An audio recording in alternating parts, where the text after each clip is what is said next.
So some of the ascension symptoms that we can expect for the week, well, again, may I remind you, we are in no man's land. It feels very confusing. Why? Because we're purging old light codes while new light codes are coming in.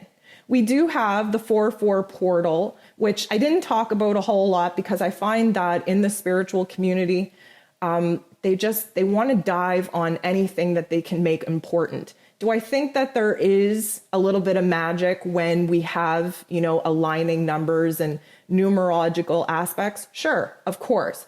Do I think it's an actual important portal where we can measure the amount of electromagnetic frequency coming in from the cosmos? Not so much.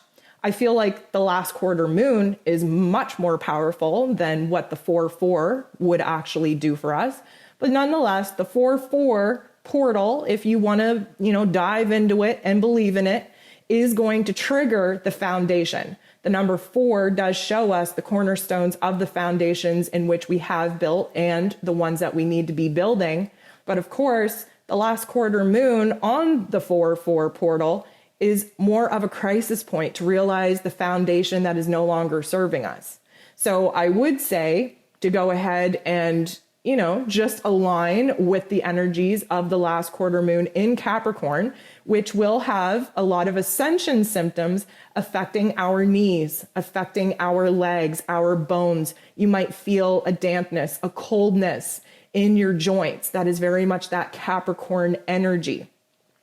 So where this week is kind of moon-based, I would definitely say that you're going to struggle with your digestion and maybe some bowel disruptions, all right? We need to cleanse ourselves. We have to let go of some toxic energy that our body has been holding on to. And of course, the toxic waste that moves throughout our body can get backed up. It can get stalled up a little bit. And then all of a sudden the gates open and damn, we have a rough time trying to get rid of that toxicity. So definitely digestive issues. That is where the moon rules over, and definitely a process where we are in no man's land, building to that clean slate on the new moon in Aries. So we have to be clean. We have to have a clean slate, and we're likely going to have a deep purge, a deep clean out of our digestive tract. We are going to have a lot of anxiety, and I'm just going to say twitches and spasms. A lot of that is due to the Uranian energy and, of course, the moon in Aquarius. Anytime that there is Aquarian energy or Uranian energy, that is the central nervous system. That is, anxiety or excitement, yes, as an emotion, but it does have a lot to do with the central nervous system in our physical bodies.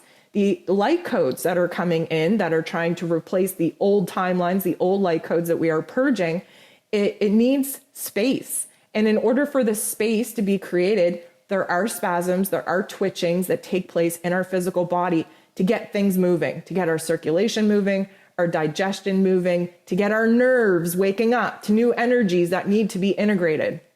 So I would definitely say that you can put twitching and spasms on the Ascension list for this week. Another Ascension symptom that I think that we're going to struggle with a lot is our blood, our circulation. Again, feeling the temperature change. We can go from being very cold to dominantly warm. And a lot of that is Mars energy. A lot of that is because we're in Aries season. That's a fire energy. We have more fire in the cosmos right now than what we've had in months. And I think that you can feel that in your blood. You can feel your blood boiling. You can feel frustration and anger rise. And you can also feel that blood, that new blood that needs to come in. Those are the light codes.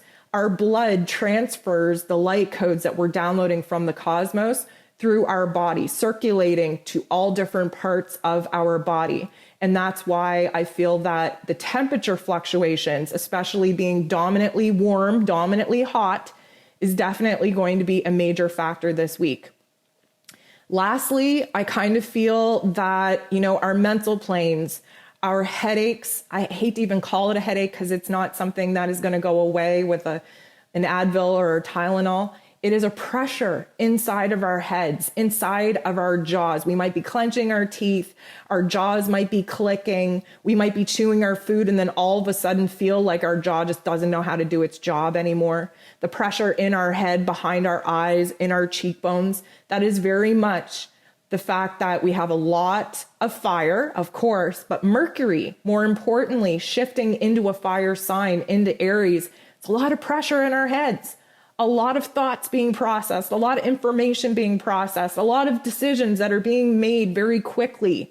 And because of that, the physical repercussions of that, you're going to feel the pressure in your head, behind your eyes, in your cheekbones, and of course, in your jaw. So just to give you a heads up, there are things that you can do to ease the symptoms of Ascension. Salt baths.